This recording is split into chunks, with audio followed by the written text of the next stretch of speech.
Hey everyone. So I wanted to talk to you about my favorite build ever. This is the build I played in Sanctum, and I absolutely loved every single second of playing it. Cast on Grid Forbidden Rites is probably the single comfiest build I've ever played, and it's realistically the only build that you'll be able to just stand here in the middle of 100 mobs and basically just ignore that they exist.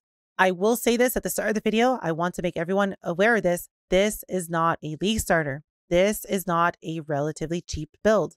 If you do not have at least 40 to 50 div, you should not play this build and you should not try to make it work for less. You could potentially play this on 10 div if you know what you're doing, and it would not feel very good.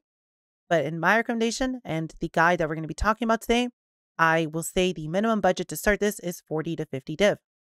Now, this video is going to be the low to mid-end version of the build before Mageblood, and we will have a separate video going over the Mageblood version of this build and how to put that together.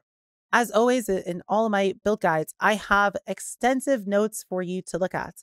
Everything from crafting guides on how to make some of the gear, to more in-depth information about each slot, to some very important information that you should know about the build. Why don't we quickly get into it and talk about the strengths and weaknesses of this build and why you should play it. So Casting Grid Forbidden Rites is a very interesting build. Forbidden Rites is a ability that does damage to you, but also has auto-targeting projectiles that hit enemies. We will be playing a Chaos Inoculation build to not take any damage from our Forbidden Rites and not have to deal with Chaos damage at the same time, basically ignoring the typical bad downside of Forbidden Rite being having to get a large amount of recovery and a large amount of Chaos resistance to deal with the self-inflicted damage. Now, because we do this, we will be doing slightly less damage than we possibly could be as a non-CI setup. But the thing is, with how fast this build attacks, it basically is very, very difficult to attempt to out-heal the amount of damage Forbidden Rite would do. Not only would it also take a very large amount of our build power away for it also being able to damage us instead of us just ignoring the damage with Chaos Inoculation. This build does a lot of things great. If you want a build to just sit there and tank bosses with, or do invitations, or basically just never die, this is your build. This is a straight up immortal build. This is one of those builds that can basically AFK almost everything in the game except degens. Degens are the only downside for this build. It's the only weakness of it is not having any sort of hit damage being done against it. Since our major defensive layers for this build is a lot of armor and Aegis Aurora, giving us insane recovery and very, very, very high max resistances. Because of that, we basically have no regeneration at all. We have a little bit from Consecrated Ground, but it's not enough to deal with major dot damage, which can potentially kill you if you don't have anything hitting you. But if there is something doing hits to you, something that is blockable, then you will never die to dots because your Aegis Aurora would simply just make the dots non-existent with how much recovery it's giving. Outside of that, this is a pretty cheap second build to start and is a build that you can take to the absolute moon. You can min-max this build super, super, super hard to hundreds and hundreds of divs and even mirrors upon mirrors. It is a good, clear build. It's not insane clear. We have okay clear because of our ability to get Profane Bloom, but we will not be instantaneously deleting the whole screen like Tornado Shot or Lightning Arrow. It's not one of those builds. In terms of movement speed, the movement speed of the build is pretty good. It's pretty fast, but it is not an insane zoomer build. It is definitely a little bit of a slower build. And if we want to look at the APM of the build, it is a extremely low APM build. You just hold Cyclone and maybe press a button or two here and there. Let's go over the gear and the setup for this build and how you would put this together. So first off, the one thing I want to mention, not only is this a build that you can't start with, this is also a build you can't realistically level. Please do not try to level cast on crit. It just does not work. You need a high-end dagger. You need to be good at gets a very, very high-end amount of crit chance. And you need very specific amounts of CDR and attack speed to make this feel good. What I would recommend if you want to start this build is to level this as anything you want. In here, I gave a few possibilities. I recommend maybe Armor Brand or RF or Wave of Conviction or any sort of minion build. And your goal is going to be to get to about level 65 to 70. And the minimum level to realistically start this is about 90. This is a tree for 94, but you can very easily just cut a node here for a little bit of damage loss to be able to start this a few levels earlier, or simply just drop something from the tree. The way I'd recommend for you to get to about level 90, does not have to be exactly 94, but around level 90, is to get to about level 70 on your own, which is basically just finishing a story, then buying a 5-ray carry. Currently in Crucible, when I'm making this guide, buying a 5-ray carry is around 1 div per 4 runs, and those 4 runs would be enough to get you to level 90. So for leveling a character and then spending 1 divine, you are ready to start this build. You can attempt to start it at maybe 80 to 85, but then you'd have to cut maybe a whole cluster or quite a few nodes. That is up to you. You do you. User discretion is advised. I really recommend getting at least 90 before we start this. Let's talk about the ascendancy for this. We want to be playing this as an occultist. This is a chaos damage build, and occultist just scales chaos damage wonderfully, as well as this being a crit and power charge stacking build, which occultist does really well. For our ascendancies, we have Forbidden Power. This gives us +1 maximum charge. This is just simply way too good to pass out on. Between the damage per power charge and the maximum power charge, this is just simply way, way, way too much damage. The area effect is also nice, but doesn't really do anything for us and actually hampers us ever so slightly because of the way Forbidden Rite works. Mind my bad paint skills, but to show you on why AoE is bad, let's pretend this is you and then this red dot is an enemy. And if I am sitting here spinning, if I'm doing cyclones, if I am cast on critting, and I am summoning Forbidden Rites, what the Forbidden Rites are going to do is they are going to go and hit the enemy. But if we have multiple projectiles, they will actually spawn and try to hit the enemy in a spiral path. So for example, the first Forbidden Rites will try to aim directly on top of the enemy, but every other Forbidden Rite will go in a spiral from the first one. Now, I am obviously over-exaggerating this here to prove the point, but the first one would land right on top of the enemy. The second one would land over here. The third one would land over here. The fourth one would land over here, and so on and so forth. If we had 30, 40 projectiles in this build, well, as you can see, this one would completely miss and not do any damage. This also works with the increased AoE. So if we had increased AoE on the Forbidden Rites, not only would they be bigger, but they would also make the spiral bigger. So the first Forbidden Rite might hit like this, and then the spiral might look something like this. So the second one might hit here, completely missing, third one here, completely missing, and so on and so forth. I hope I can show you why increased AoE is bad, and in the same vein, why additional projectiles is bad. If you look at Path of Building, you might be like, Ali, why aren't you using GMP? GMP is so good. If we compare it to any other gem, GMP is substantially better. It's giving you quite a lot of damage. This is why. This is an over-exaggeration of it, but I hope I can show you why you do not want too many projectiles. Now, some projectiles is not bad. We are running Dying Sun for a reason, and this is doubling our damage because we can actually make those Forbidden Rites hits, but adding more projectiles such as this is actually bait because this will not give you 5 additional actual hits. Realistically, 2 to 3 of these projectiles will hit, making it slightly worse than any other gem option. Moving on to the rest of the Ascendancy. For our other points, we are going to be picking up Void Beacon because it is just reduced chaos resistance, and Withering Presence because this is going to not only give us 15% more chaos damage, but it's going to give us a way to apply Withered to enemies. Now, we are also going to be running a Withering Step, which is going to help us get our Withers ramped up faster. But Withering Presence is going to make it so once we are at 15 Withers, it's just going to permanently hold all the Withers at 15. Lastly, we can either go for Unholy Authority or for Profane Bloom for a little bit better clear. From all the time I've spent playing this build, Profane Bloom feels okay, and I really do not recommend going for it unless you're doing extremely juiced content to where the mob density is worth it.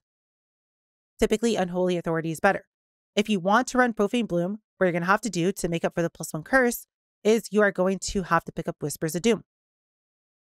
User discretion is advised on how you want to fit in Whispers of Doom, but that is how you would fit in Profane Bloom for cheap. Obviously, you can also go a Forbidden Flesh and Forbidden Flame on any of the nodes that we have picked, and then that would allow you to also get Profane Bloom, but that is up to you. As for bandits, we're going to be killing every single bandits. And as for Pantheon, we want to be running Soul of the Brine King until we get ailment immunity. Then we want to run Lunaris for movement speed and physical damage reduction since we're on top of the enemies. And then we want to be running Gurkthul for physical damage reduction. Or instead, you can run Ralakesh to not have to deal with bleeds as you'll be moving around the whole time. And this will stop the bleeds from doing extra damage to you. Next, I want to talk about something extremely important. Please, please, I implore you to listen to every word I'm about to say. If your build is broken, this is most likely why. Let's talk about cast on crit and breakpoints. So with this guide, since I'm assuming you're going to have 40 to 50 div, I'm going to assume you are immediately using an Awakened cast on crit. You cannot use any cast on crit that is not level 5. Do not get a level 6. It does absolutely nothing. You need a level 5 cast on crit. The reason is we need to make it level 9. As you can see here, I have a level 5 plus 4 cast on crit. The way it is plus 4 is through plus 3 critical support gems from a critical mastery and a Skin of the Loyal for plus 1 socketed gems. The reason we need to do this is because at level 9, if we look at it, the second to last line, the increased critical cooldown recovery rate is 34%. If this was one level lower, so if we either were missing Skin of the Lords or it was level 4, it is 31. That matters because we need it to be 32. At 32 or higher, plus a pair of Awakened cooldown recovery Shaper boots, we will hit 52% cooldown recovery rate. The way Cast on Crit works is it has a cooldown, and with cooldown recovery rate, we can reduce that cooldown so we can proc it faster. At 52% CDR, we will be able to proc it at 10 times per second. Now, if you go over this, you actually lose damage because due to the way server ticks work, you will actually start to miss time when your Cyclone does damage with the time that Cast on Crit is up. If you want to play this pre-level 5 Awakened Cast on Crit, which you can, you need to make sure that you are between 14 to 51 CDR, which is easy enough to do. You'll always be between those two if you're not level 4. But if you do play this pre-level 5, do not go over 5.75 Cyclone APS. That is simple enough to see. If you just go to Cyclone in Path of Building, the attack rate is your APS. Make sure this number in Path of Building, with all of your buffs up, with your Onslaught Flask, with everything, with Tailwind, does not go over these 2 breakpoints. To give you an example, I'm currently at 0.01 attack speed under the maximum trigger rate at 52% CDR. If I were to go to my dagger, and if I were to add even a singular attack speed, even if this was just 28, as you can see, I would immediately lose 0.5% of DPS. This gets worse and worse the further we go. If I add another percent of HP, if I add another percent of attack speed, as you can see, I do 2% less damage. If I add another percent, 7%, 5%, 6%, 9%, 10%. It gets worse and worse and worse as it's going to offset your Cast on Crit windows with the time that the cooldown recovery is ready for Cast on Crit. So please, please, please, please, I have tried to write them down for you here. Do not go over these numbers. Moving on, let's talk about the gear for this build. So the gear is pretty straightforward, and a lot of it you can actually craft yourself if you're someone who likes to self-crafting. A lot of this is not very difficult crafting. The only difficult thing is the boots. They require elevated rolls. So if you are not experienced with elevated mods and how to combine them into a pair of boots, I would recommend to buy these, but the rest of it are pretty simple, just essence crafts or maybe essence crafts plus a little bit more that I have plenty of guides in here on how to craft. The only thing that's not going to be in here is the dagger. I will have a separate video on how to craft a dagger, as there are multiple versions of the dagger you can make at a cheap, medium, and high-end budget that will have its own full dedicated video too. For the dagger, what we're looking for is a high critical strike chance and high attack speed base. The reason for that being the higher the base attack speed of this, the easier it will be to get to 10.1, assuming maximum CDR. The same goes for the crit. The higher the crit, the easier it will be for us to get 100% crit chance on Cyclone. We really need Cyclone to be at 100% crit chance. The lower it is, the more damage we miss because we are not able to crit every time it is up massively reducing our trigger rate. So you want to do everything you can to get to 100% crit chance. Now, how do we do that? One option is to get attack crit on your Hands of the High Templar. These gloves are stable for this build because we can get despair on hits. Otherwise, you'd have to get it on a ring, and getting that on a ring makes figuring out your rings later a lot harder. And we can also get other nice stats such as spell crits, which helps because it's very difficult to spell crit cap Forbidden Rites. And we can get other things such as +1 additional gems, which can help us once we get melding to get 90% auras. Otherwise, on our dagger, we just want to put hits can't be evaded, so we don't have to care about any accuracy rating at all. And we can just simply focus on damage. As for our other slots, we're going to be using a Aegis Aurora. Now, depending on the season that you play this, a +1 Aegis might be expensive or it might be cheap. I would really recommend to get a +1 Aegis or a +2 of any sorts to Purity of Ice, as this will make it easier for you to fit in a melding and a level 23 Purity of Ice later down the road. For our helmets, the only real option is a Crown of the Inward Eye. Now, this helmet is great because it gives us increased ES. This helps us deal with the lack of ES. Now, you might be looking at this build and be like, Ali, 4K ES is a little bit low. No, it's more than fine. We have a lot of armor and we have an Aegis. 4K ES feels very comfy, and you can get this number up very easily by just getting more ES on your gear and getting better gear later on. What you need on Crown, and you absolutely need this on your Crown, is Forbidden Rite fires an additional projectile. This is a massive multiplier to your damage. And ideally, if you can, you want to also get a Corrupt. The best in slot Crown for this build is a +1 power charge and a Corrupted and a enchanted +1 projectile Forbidden Rite. As you can see, +1 power charge would be another 20% DPS. Currently, the prices of this +1 power charge and the enchant is very cheap. You can get a bottom roll Crown like this for about 4 to 5 div, and I would highly recommend to get one before they go up in price. Obviously, the better roll on Crown, as the increased life, mana, and ES is the only roll on here. The higher this is, the more expensive the Crown is going to be overall. But a bottom roll, Corrupted, and enchanted one should be 3 to 4 div. I'd really recommend just stopping this video and buying one right now, assuming they're cheap. Next up, because of the global defense nerf on Grasping Males, we have to use a Skin of the Loyal. Now, we could also use a Skin of the Lords if you want. It's up to you, but a Skin of the Loyal is the absolute minimum for this. We are looking for 3 blue, 3 green, and this is because we need 1 level for cast on crit, and because this is just going to give us a lot of free damage on Forbidden Rite. The global defenses is going to give you the majority of your ES and make you feel comfy, as well as making your armor high enough to make Aegis Aurora feel good. At 15,000 armor with our Flask Up, this feels pretty comfy to play. Moving on, we have the boots. Again, if you do not know how to make elevated boots, I would recommend to buy them. But the important rolls on this pair of boots is cooldown recovery rate and Tailwind. Ideally, you want to get elevated Tailwind because it is a consistent source of increased action speed, which is a consistent source of attack speed. And if you want to try and fit elevated Tailwind into your build later, you might have to drop attack speed if you are already at the trigger rate. So try to find elevated Tailwind and elevated CDR together. Now, the CDR has to be either 19 or 20%. If it's not 19 or 20%, you will not have enough cooldown recovery rate to hit 52. So make sure you get a high rolled pair, or feel free to divine yours. These boots typically are 10 to 15 div, so spending 1 or 2 extra divs divining them is not too big of a deal if you buy a lower pair. Ideally, what you want to do is actually go and run lab. An important thing in this build is getting Forbidden Rites mana cost down to as close to 0 as possible. And this is actually pretty difficult to do without a Mageblood. So if you're playing this without a Mageblood, you are going to absolutely need to go run your boots in lab and get the reduced mana cost of skills enchant on it. Now, what you could do is you can play a lab runner anywhere between half a div to a div to do this for you. And it'll take them anywhere between maybe an hour to a few hours to do it for you, or you just run lab yourself.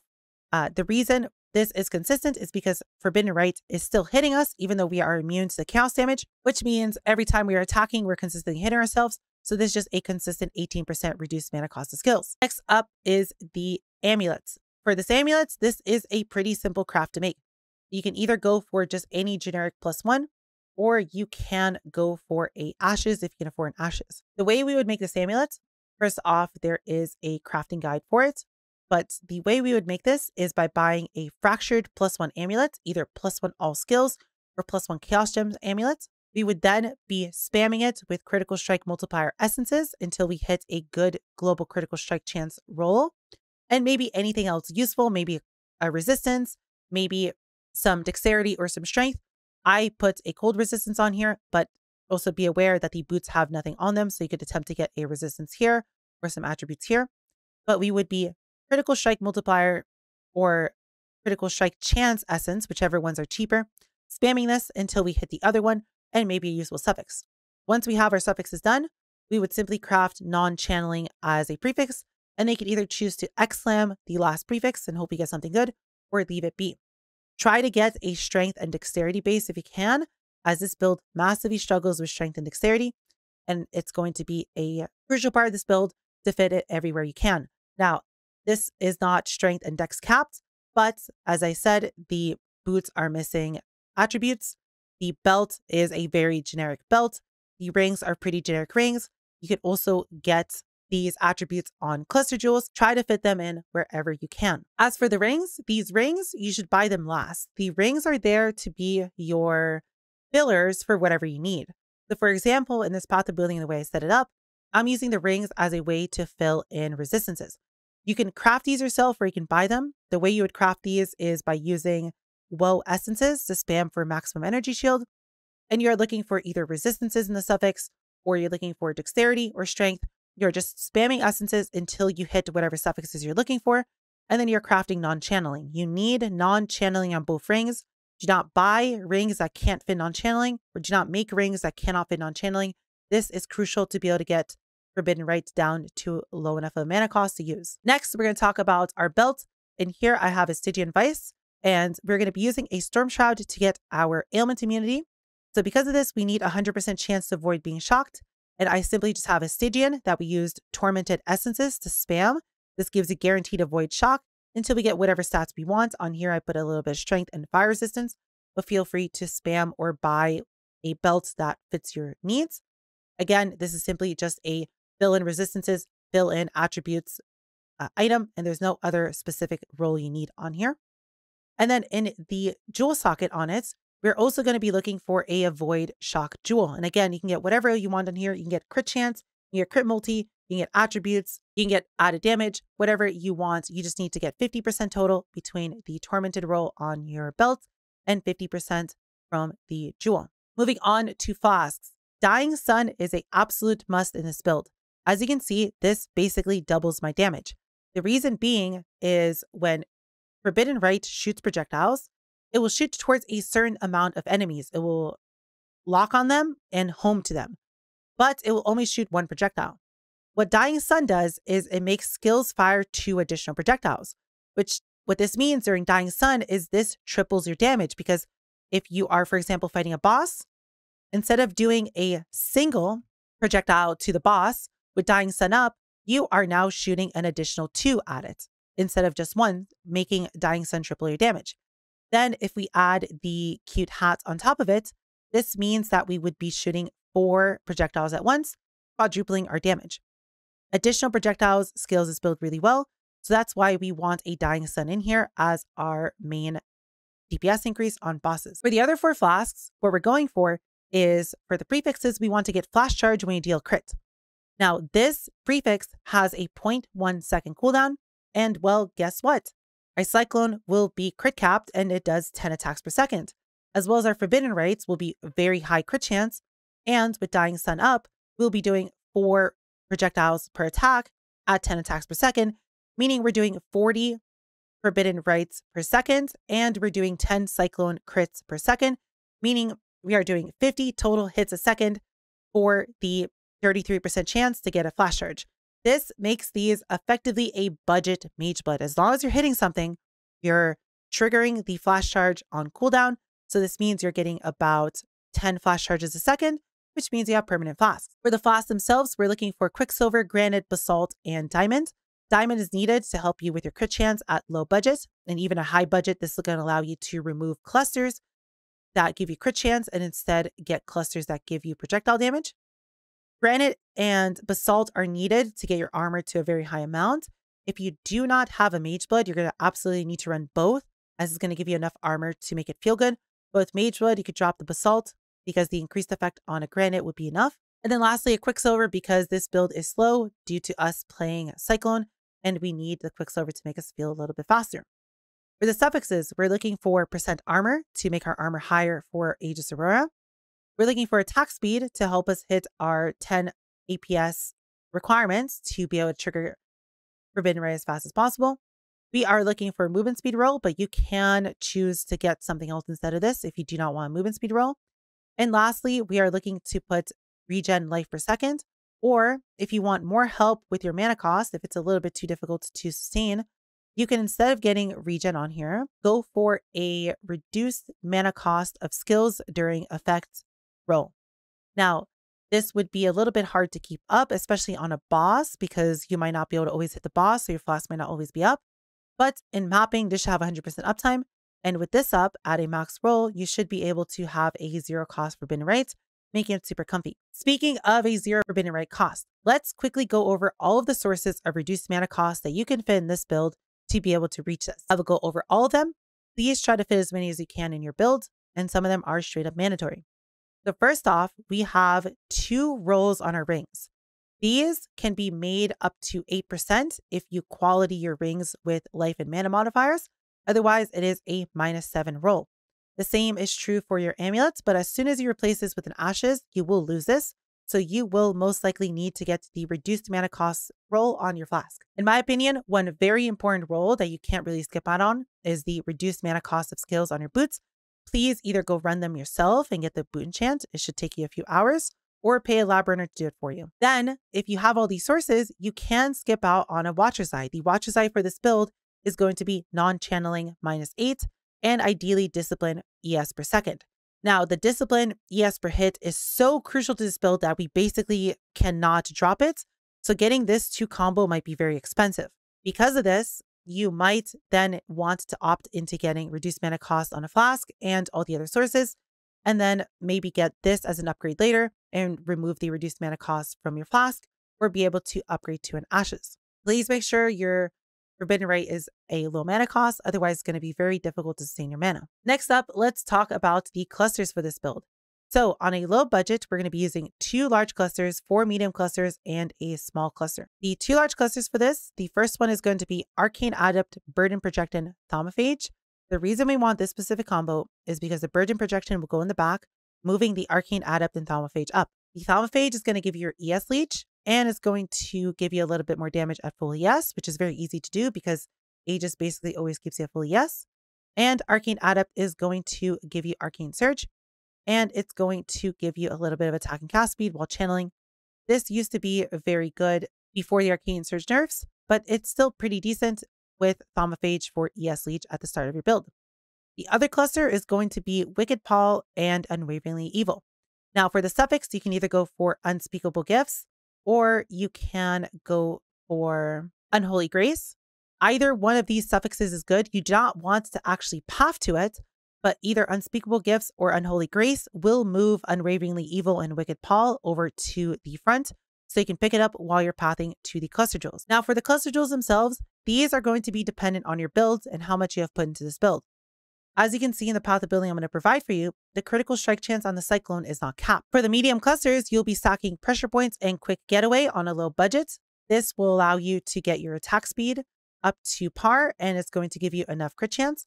But once you have enough attack speed, or if you're getting attack speed in other places, you can drop the quick getaway for even more crit chance instead. And we want to get 4 of these because on a low budget, getting enough crit chance for Cyclone is very difficult. Lastly, for the cluster jewel, we are simply just going to be running a 25% increased effects cluster jewel, and on here I just put ES.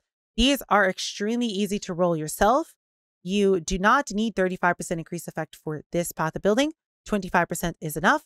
And we want to get a 3 passive one with no big nodes on it. We want the 3 small nodes, and we want 25% increased effect to increase the 6% up to 7%. This will give us enough mana reservation to run all the auras that we need in this build. You can look for other stats on here, and I encourage you on this cluster and all the clusters in general to look for resistances, to look for dexterity, to look for strength, look for whatever you need to finish out your build.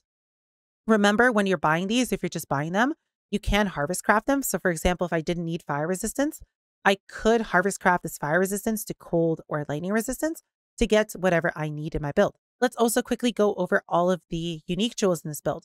So for this build, we are going to be running a Storm Shroud to get ailment immunity. We explained that through the belt and the jewel. We're going to be running a Watcher's Eye. Now, this Watcher's Eye is incredibly important. If you are squishy, this is probably why, because you don't have this. The 25 ES per enemy hits while affected by discipline is incredibly broken. If we quickly go back to our paint, we can see with Dying Sun and the Helmet enchant, we are doing 4 Forbidden Rites per Forbidden Rite. Now, we are doing 10 of these per second, so we're doing 40 hits per second, and our Cyclone is doing 10 per second, so we're doing 50 total hits per second to a single mob with Dying Sun up. Every single one of those hits can give you 25 ES, and as you can see, just from hitting a single mob, you can be gaining over 1,000 ES a second. If you're in a pack of 10, 20 mobs, you could be gaining anywhere between 20 to 30 ES a second, as these Forbidden Rites would be hitting all of the enemies at the same time, making this role an insane defensive layer and basically making it so you have instant leech. This can be seen as instant ES leech. It is that good in this build. Next, we have a Thread of Hope. This is pretty difficult to skip out on because this is allowing us to get both Glancing Blows and Divine Shield. You can skip out on Divine Shield, but personally, I really like it, and it makes the build feel like it has regen, and it really helps against any sort of degens against you. Glancing Blows is needed, as this is how we're going to get Spell Block Cap, and without Spell Block Cap, Aegis does not feel very good. And at the same time, we also get Light of Divinity, which gives us quite a little bit of spell crit chance and spell damage, which helps Forbidden Rites do quite a bit more damage. As you can see, it's about 5.6% of our DPS. Next, we also have a Militant Faith. Now, this Militant Faith is extremely important. What you're looking to do on it is you're looking to get it with High Templar Dominius on it, right? Fully faithful converted by High Templar Dominius. And for the per 10 devotion rolls, you are looking to get reduced mana cost of skills. The second one can be whatever you want. You can either get aura effect, you can get defenses from your shield, you can get whatever you want. But reduced mana cost of skills and Templar Dominius is needed. Now, we do not care about the number, the 6,000. That number can be anything you want. We only care about the name of the person and reduced mana cost per 10 skills. This is going to turn the keystones into Inner Conviction, which is going to give us more damage per power charge at the expense of not being able to generate frenzy charges. It's okay. We don't want frenzy charges anyway because they give us attack speed and are not consistent, thus messing our trigger rate. You can pick up Inner Conviction either up here at Hexmaster or down here at Minion Stability. It is up to you. Both are the same thing. Just don't pick both. And then lastly, we have Impossible Escape. Now, what this does is it picks a keystone and we're able to pick any points around it.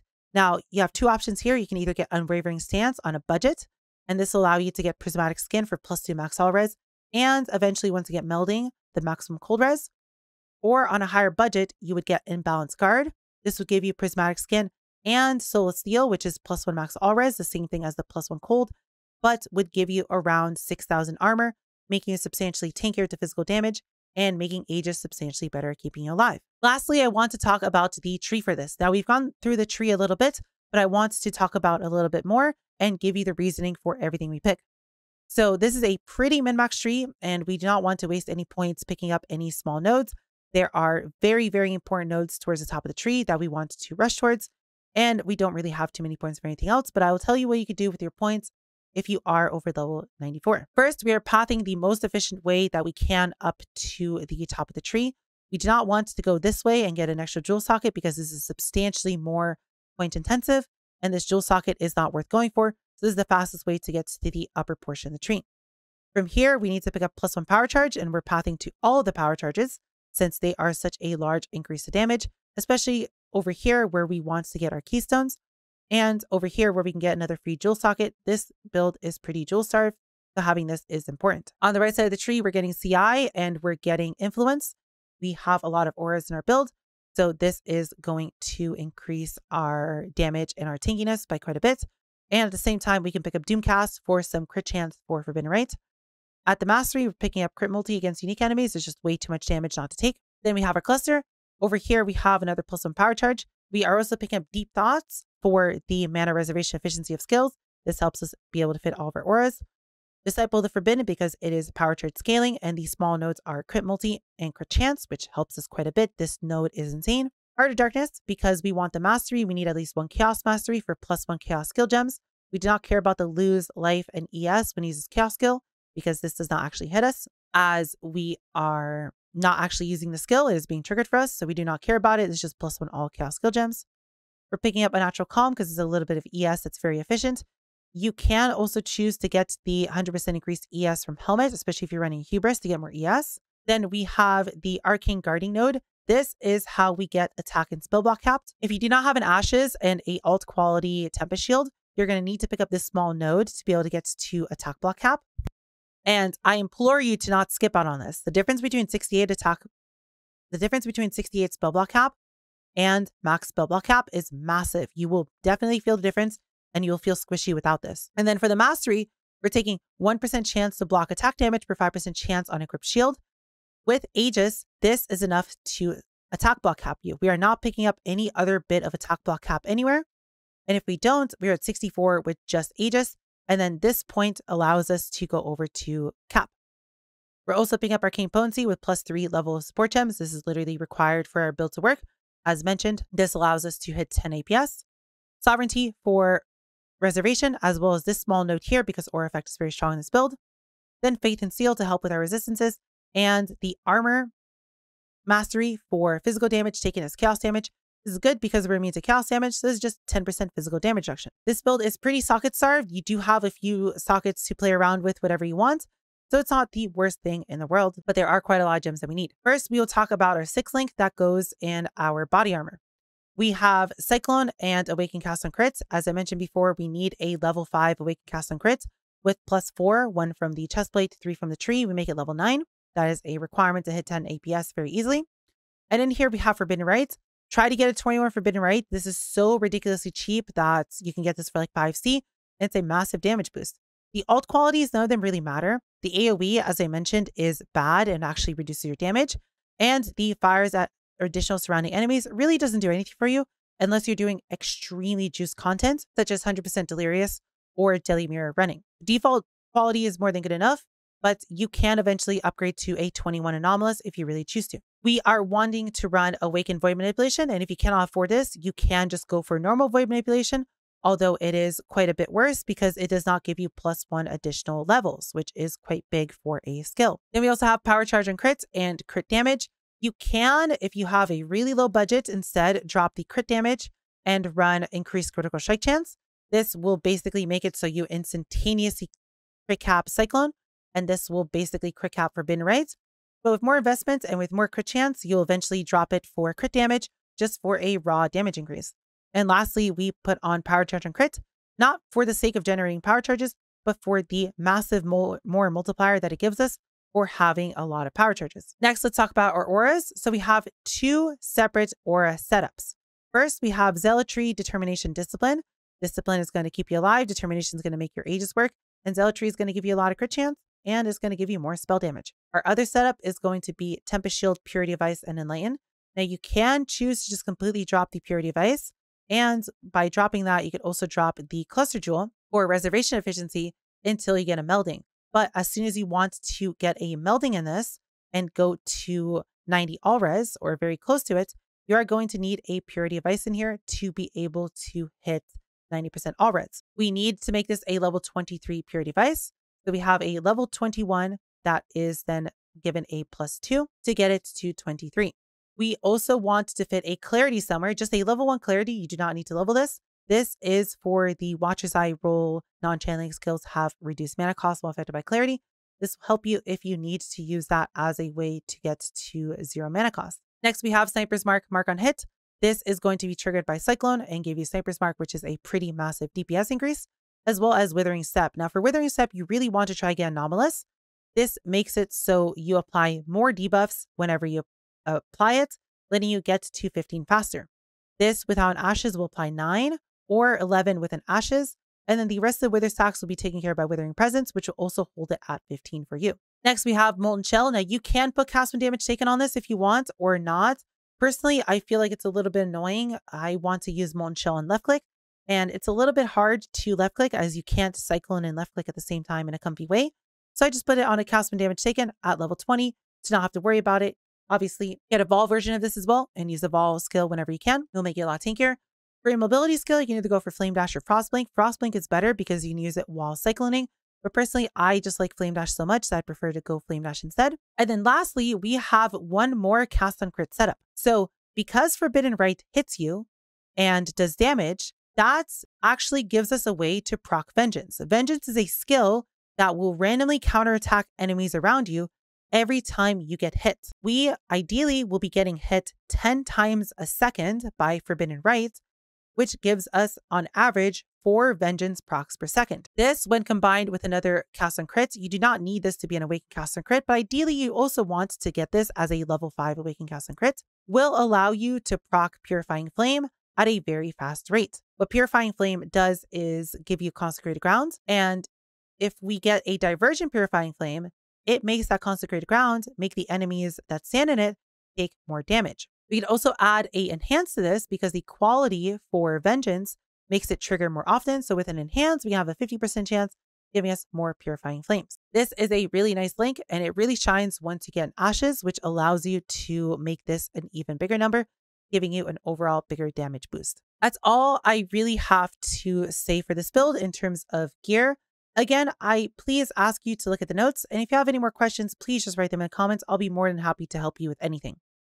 This build is the build that I was able to farm 100% Delirious on, and that is probably what I recommend for this build. It is an insane 100% Delirious farmer, and it is a really good Maven Invitation farmer. So if you want to farm the Shaper Guardians, the Elder Guardians, the Conquerors, this build will do that by literally standing there and not caring they exist. This build is not good for things such as Legion or for high speed mapping ways of farming, such as Invitation farming, or running Legion, or running any sort of other strategy that wants you to go really fast. It is meant for these slow but methodical ways of playing the game. Another good option for this build, even though you can't go too far, is Delve. With a Mage Blood and maybe around 150 div budget, you should be able to make it to about 1.5-ish depth. And if you put a little bit more into this and specialize it for Delve, this build might be able to push about 2k depth, maybe 2.5k depth, before you start running into a wall. I've had so much fun with this build. It is absolutely my favorite build in the game, and I hope you also have fun with it yourself. I hope this guide was able to help you out, and again, as I mentioned, please feel free to come by my Twitch and ask me any questions, or feel free to write them in the comments and I'll try my best to answer you whenever I can. Otherwise, I hope you have a wonderful rest of your day, and I hope to see you in the next video.